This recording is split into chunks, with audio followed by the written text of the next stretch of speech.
여러분, 지금 경주에서 벌어지고 있는 일을 아시나요? 전 세계가 한반도를 주목하고 있습니다. 2005년 부산 이후 20년 만에 대한민국에서 열리는 APEC 정상회의가 바로 지금 천년고도 경주에서 펼쳐지고 있거든요. APEC 뭐냐고요? 아시아 태평양 경제협력체의 약자인데요.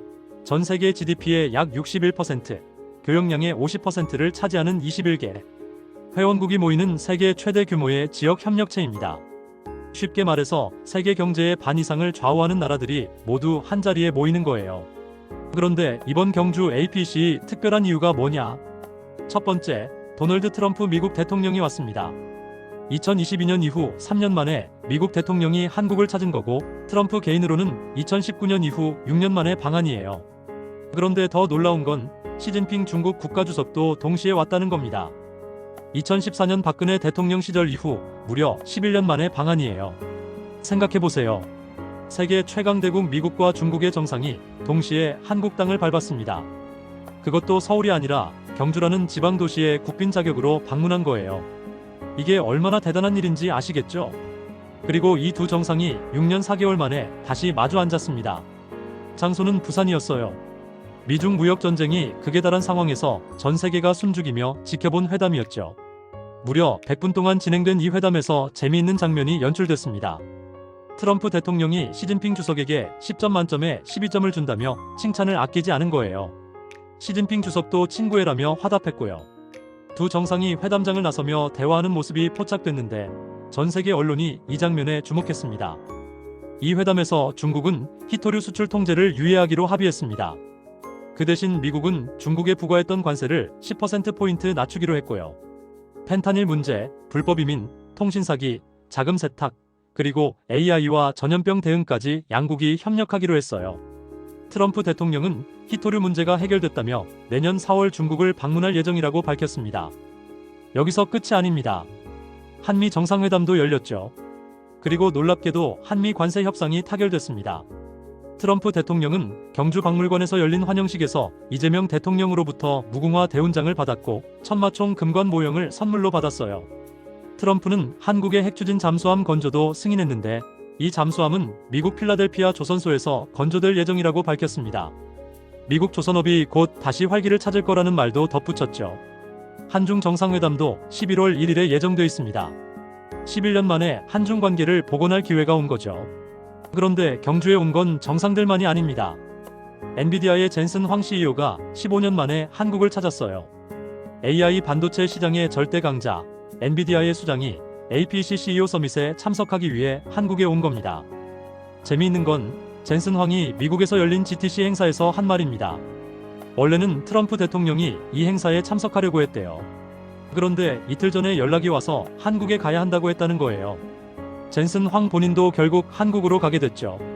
그는 미국에서 출발하기 전에 이미 예고했습니다. 한국 국민들을 정말 기쁘게 할 발표가 있을 거라고요.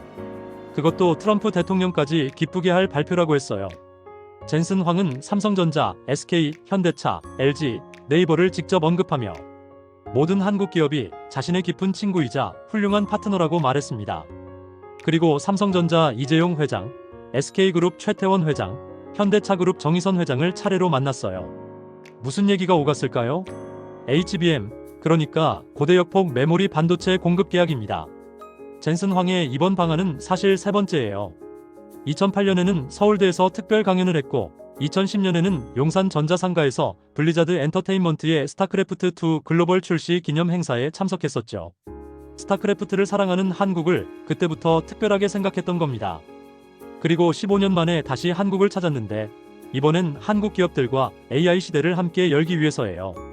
삼성전자는 HBM3이 5세대 제품 납품을 앞두고 있고 HBM4 6세대도 테스트 중이에요. SK하이닉스는 이미 HBM 시장의 선두주자로 3분기에만 창사 이래 최대인 영업이익 11조 4천억 원을 기록하며 엔비디아에 HBM을 공급하고 있죠. 지난 6월에는 HBM4 샘플을 엔비디아에 보냈고 양산 준비도 완료했어요. 젠슨 황은 삼성에 대해 아주 많은 자신감을 갖고 있다고 직접 말했습니다. 5월 대만 컴퓨텍스에서 SK하이닉스 부스를 찾았을 때는 HBM4를 잘 지원해 달라고 당부하기도 했고요. 이게 무슨 의미냐고요? AI 시대의 핵심 부품인 HBM 시장을 한국 기업들이 장악하고 있다는 겁니다. 전 세계 AI 혁명의 중심에 한국이 서 있는 거예요. 스타게이트 프로젝트라고 들어보셨나요? 트럼프 대통령이 추진하는 약 720조 원 규모의 인공지능 인프라 구축 사업인데요. 삼성전자, SK하이닉스, 엔비디아 모두 이 프로젝트의 협력사입니다. 이 프로젝트를 이끄는 손정혜 소프트뱅크 CEO도 APC에 참석했어요. 이번 APC에는 1,700여 명의 글로벌 기업인이 참석했습니다. 아마존 웹서비스 CEO, 구글 아시아 태평양 부사장, 그 외에도 AI, 에너지, 모빌리티, 바이오, 금융 등 전 산업을 대표하는 인물들이 경주에 모였어요. 4,000명이 넘는 취재진이 등록했습니다.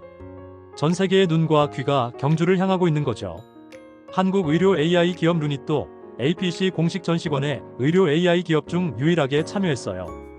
AI암 진단 솔루션 루닛 인사이트를 선보이며 김민석 국무총리의 방문도 받았죠.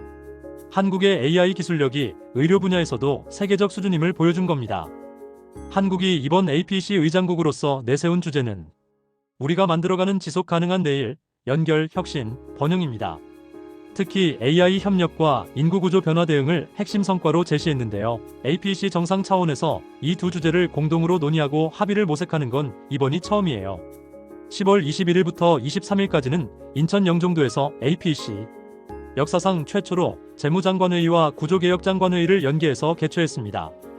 20년 만에 한국 개최였고 여기서 향후 5년간의 경제협력 방향을 담은 인천 플랜을 채택했어요.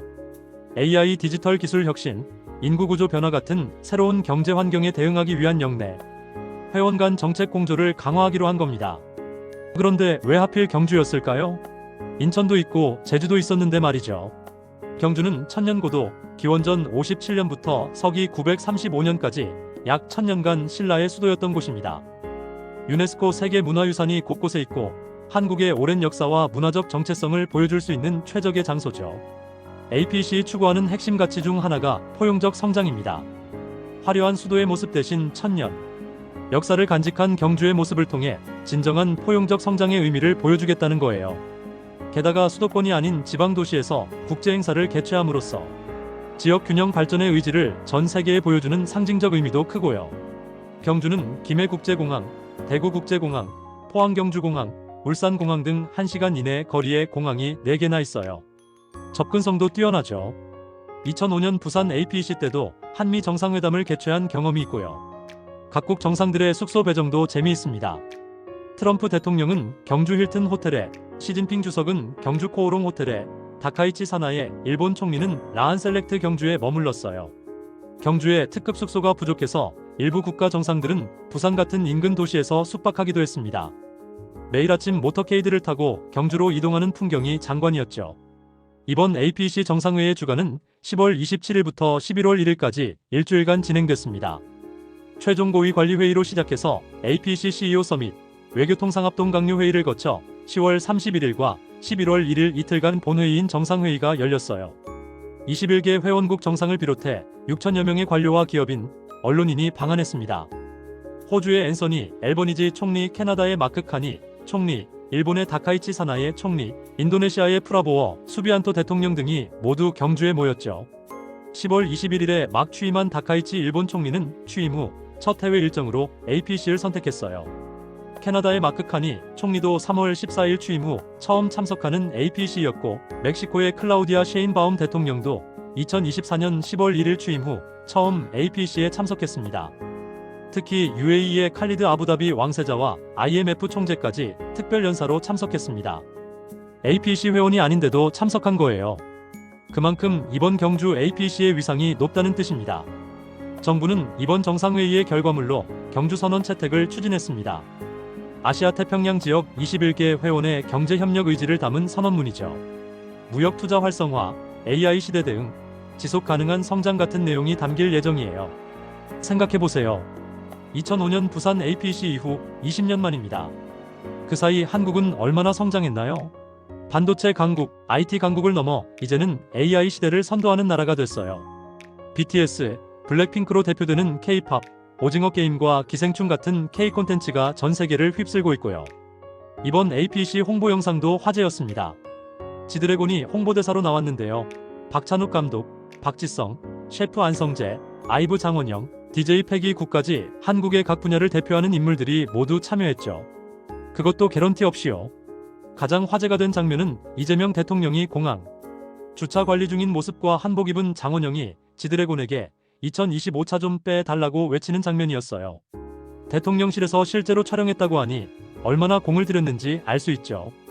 영상에 등장하는 비행기들은 모두 에어버스 A380이었고요. 이 영상을 보고 코레일TV에서 패러디 영상을 만들기도 했어요. 초격차 K-APC라는 슬로건처럼 정말 한국다운 창의적인 홍보였죠. 한국 재계 총수들도 총출동했습니다. 이재용 삼성전자 회장, 최태원 SK그룹 회장, 정의선 현대차그룹 회장, 구광모 LG그룹 회장 등 4대 그룹 총수의 신동빈 롯데그룹 회장, 정용진 신세계그룹 회장, 장인화 포스코그룹 회장까지 모두 경주에 모였어요. 11월 1일에는 시진핑 주석과 한국 및 중국 기업인들의 저녁 만찬도 예정되어 있습니다. 반도체, 배터리, 전기차 등 미래 산업 분야에서 양국 공급망을 복원하기 위한 협력 방안을 논의할 거예요. 중요한 건 대한민국이 다시 한번 세계 외교의 중심 무대가 됐다는 겁니다. 미국과 중국이라는 두 강대국의 정상이 동시에 한국을 찾았고 엔비디아 같은 글로벌 기업의 수장이 한국 기업들과 손잡기 위해 달려왔어요. 전 세계 경제 리더들이 한국이 제시하는 AI 협력 비전에 귀 기울이고 있습니다. 2005년 부산 APEC 때 한국은 아직 개발도상국 이미지를 벗어나려 애쓰는 중이었어요. 20년이 지난 지금 한국은 선진국이고 기술 강국이며 문화 강국입니다. 경주라는 천년 고도에서 미래 100년을 설계하는 회의를 주최하고 있는 거죠. 여러분, 이게 바로 대한민국의 위상입니다. APEC 회원국 중에서도 한국은 창설 멤버 12개국에 속해요. 미국, 일본, 호주, 캐나다, 그리고 한국. 1989년 APEC 출범할 때부터 함께한 나라들이죠. 그리고 이제는 단순히 참여하는 나라가 아니라 의제를 주도하는 나라가 됐습니다. AI 협력, 인구구조 변화 대응 같은 핵심 의제를 한국이 제시하고 전 세계가 이에 동의하는 거예요. 2025년 연중 200회 이상의 각급 회의를 한국에서 개최했습니다. 얼마나 준비를 철저히 했는지 알 수 있죠. 이재명 대통령은 APEC CEO 서밋 개막식에 특별 연사로 참여했고 트럼프 대통령도 CEO 오찬에서 기조연설을 했어요. 각국 정상들이 경주의 전통 문화를 체험하고 한국의 첨단 기술을 보고 한식을 맛보고 돌아갔습니다. 경주 보문단지 일대의 화백 국제 컨벤션 센터에서는 밤낮 없이 회의가 진행됐어요. 21개 회원국 대표들이 머리를 맞대고 아시아 태평양 지역의 미래를 논의했죠. 무역 자유화, 디지털 경제, 기후변화, 에너지 전환, 중소기업 지원 등 다양한 의제가 다뤄졌습니다.